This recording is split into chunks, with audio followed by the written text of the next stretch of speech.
नमस्कार, मी अनिता केदार रेसिपीमध्ये तुमचं मनापासून स्वागत आहे। आज आपण बनवणार सोप्यात सोपी रव्याची कुरडई। इथे तुम्ही बघू शकतात ही आपली किती मस्त फुललेली आहे आणि अगदी सोप्या पद्धतीने हे बघा एकदम अशी खुसखुशीत होते। इथे तुम्ही बघू शकतात, बघा कसा चुरा होतो, अगदी तोंडात घातल्यावर ही विरघळते। तर तुम्ही ही रव्याची कुरडई नक्की करून बघा। व्हिडिओला लाईक करा आणि तुमच्या मित्रमैत्रिणींना शेअर पण जरूर करा, म्हणजे ते पण ही आपली सोपी रव्याची कुरडई बनवू शकतील। चला तर मग बघूया ती कशी बनवायची ते। उन्हाळी रेसिपीजमध्ये आज आपण बनवणार आहोत रव्याच्या कुरडया। रव्याच्या कुरडया बनवण्यासाठी इथे मी घेतला आहे अर्धा किलो रवा आणि हा मोजून घेतला तर 2 कप रवा आहे। आता त्यात आपल्याला पाणी घालून घ्यायचं आहे, भरपूर पाणी घालायचं। पाणी घातल्यावर आपण हा रवा धुवून घ्यायचा आहे। रवा धुवून घ्यायचं म्हणजे कसं, आता आपण 1 मिनिट थांबून घेणार आहोत आणि जे काही रव्यात काही कोंडा असेल किंवा बारीक काही काळं असेल ते वर येतं, ते पाणी आपल्याला फेकून द्यायचं आहे। हे बघा 1 मिनिट झाला, हे पाणी असं वर आलंय, हे आपल्याला काढून घ्यायचं आहे। अगदी हळूहळू काढायचं। या प्रोसेसने काय होतं, कुरडया आपल्या पांढऱ्या शुभ्र होतात।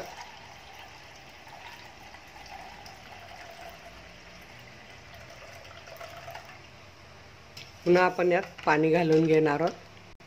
हे बघा परत आपण दुसऱ्यांदा पाणी घालून घेतले, तेही काढून घ्यायचं आहे।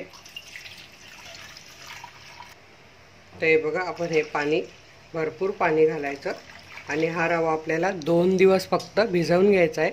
आपण जेव्हा गव्हाच्या कुरडया करतो, गहू 3 दिवस भिजवावे लागतात आणि चौथ्या दिवशी करतात, पण रव्याचा रवा 2 दिवस भिजवतात आणि तिसऱ्या दिवशी सकाळी त्याचं कुरडया बनवायला घेतात। आता हे आपल्याला असं झाकून ठेवायचं आणि रोज सकाळ संध्याकाळ याचं पाणी असंच बदलायचं आहे। आपला रवा भिजून 2 दिवस पूर्ण झाले, सकाळ संध्याकाळ मी पाणी बदललेलं आहे। तर इथे तुम्ही बघू शकतात किती स्वच्छ दिसतंय पाणी। आता हे वरचं पाणी आपल्याला काढून घ्यायचं आहे।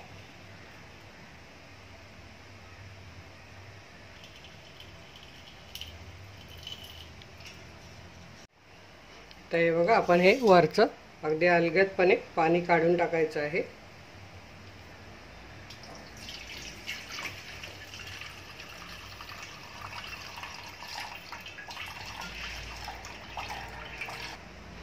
तर असं पांढरं यायला लागलं की हे बघा थांबून घ्यायचं आहे।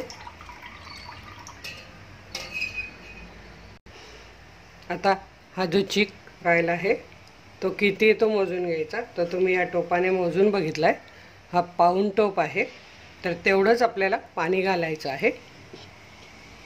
आता चीक आपण ज्या भांड्यात बनवणार आहोत त्याला 1 टीस्पून तेल लावून चांगलं असं ग्रीस करून घ्यायचं आहे, म्हणजे आपला चीक छान शिजतो आणि टोपाला चिकटत नाही।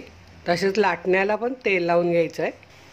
तर हे बघा मी पातेलं तापत ठेवले, जाड बुडाचं पातेलं घ्यायचं, त्यात आपला जेवढा चीक आहे तेवढं पाणी घालून घ्यायचे।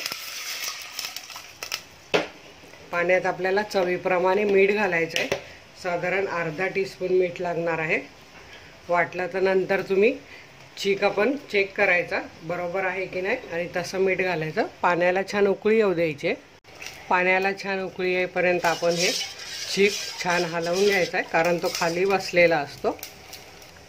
पाण्याला उकळी आल्यावर गॅस कमी करायचा आहे, एका हाताने लाटणं धरायचं आणि एका हाताने आपला हा चीक ओतून घ्यायचा आहे आणि हे बघा सतत असं हलवायचं आहे, म्हणजे त्याच्या गुठळ्या नाही होणार।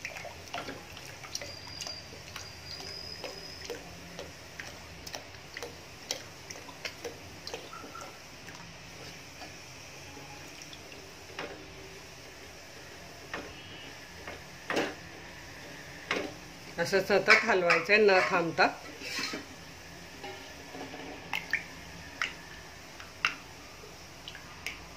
तर गॅस आपल्याला थोडा मीडियम करून हे छान असं हटवून घ्यायचं आहे, याला हटणे म्हणतात।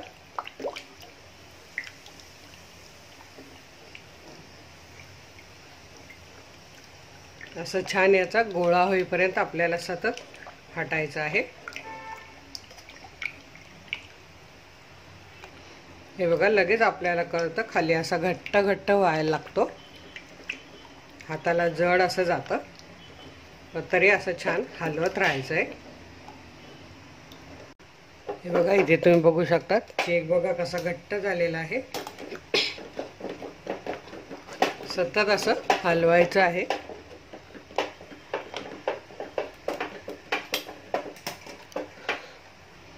आता हा चीक जर तुम्हाला वाटत असेल खाली लागतोय तर काय करायचं, असा तवा ठेवायचा खाली आणि तव्यावर टोप ठेवायचा, म्हणजे चीक जरा पण आपला लागणार नाही.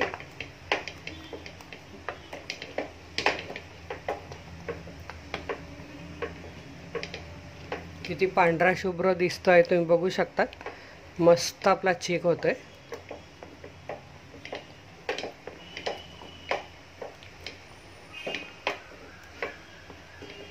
अशा वेळी तुम्ही असं घेऊन मीठ चाखून बघू शकतात. माझा अगदी बरोबर झालेला आहे.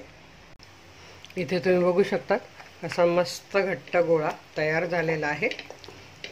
तो ट्रान्सपरंट असं दिसेपर्यंत छान आपल्याला शिजवून घ्यायचा आहे. आता आपण यावर एक झाकण ठेवूया आणि 3-4 मिनिट छान शिजवून घेऊया.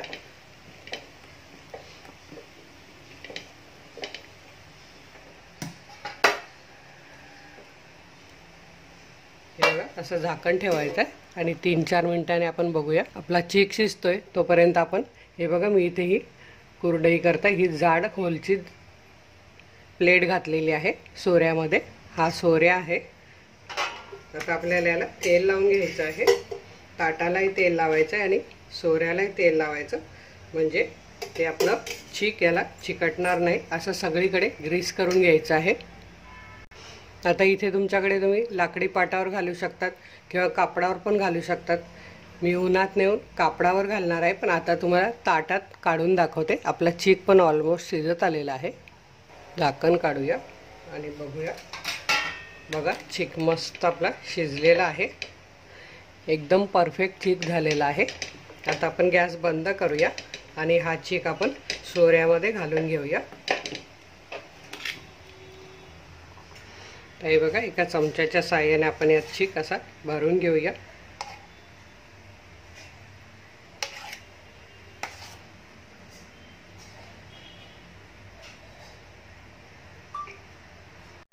हे पुन्हा झाकून ठेवायचं आहे, म्हणजे आपलं सुकणार नाही. आता आपण कुरड्या पाडून घेऊया.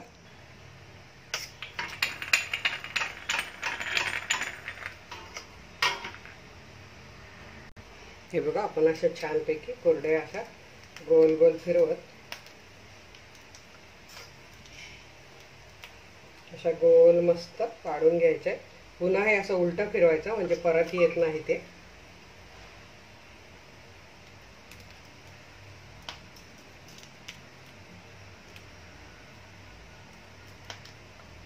हे बघा,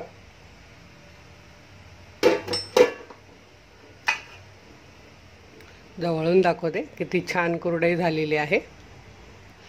हे बघा, अशा माझ्या इथे थोड्या कुरड्या पाडून झाल्या आहे. आता मी उन्हात नेऊन बाकी कुरड्या पाडून घेते आणि त्या छान आपल्याला 2 ते 3 दिवस मस्त कडकडीत सुकवून घ्यायच्या आहे. ते आपण सुकल्यावर बघूया.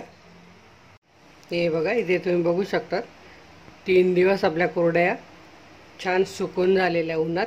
ह्या अशा कुरड्या आपण हवाबंद डब्यात ठेवायच्या, म्हणजे वर्षभर छान राहतात, काहीही होत नाही. आणि इथे तुम्ही बघू शकता एकदम पांढऱ्या शुभ्र मस्त झालेल्या आहेत. आता आपण ही तळून बघूया. बघा, मोठ्या मोठ्या पाडलेल्या, पण सुकवून बघा त्या कशा बारीक झालेल्या. तेव्हा करताना थोड्या मोठ्या करा, म्हणजे छान फुलेल ती. आणि अशी पातळच पसरवून घाला. एकावर एक जाड थर ठेवायचे नाही, म्हणजे ती छान तळली जाते. चला तर मग इथे तेल तापत ठेवलेलं आपण चेक करून बघूया. तेल आपलं तापलंय का? लगेच वर आलं तर समजायचं आपलं तेल छान तापलेलं आहे. हे बघा, आता आपण कुरडई तळून घेऊया. कुरडई तळताना गॅस हाय मीडियम ठेवायचा. हे बघा,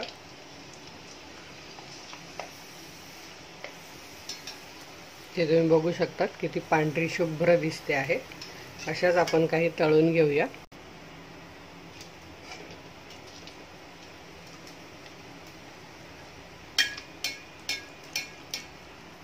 हे बघा किती छान कुरडई तळून झालेली आहे, मस्त खुसखुशीत झालेली आहे।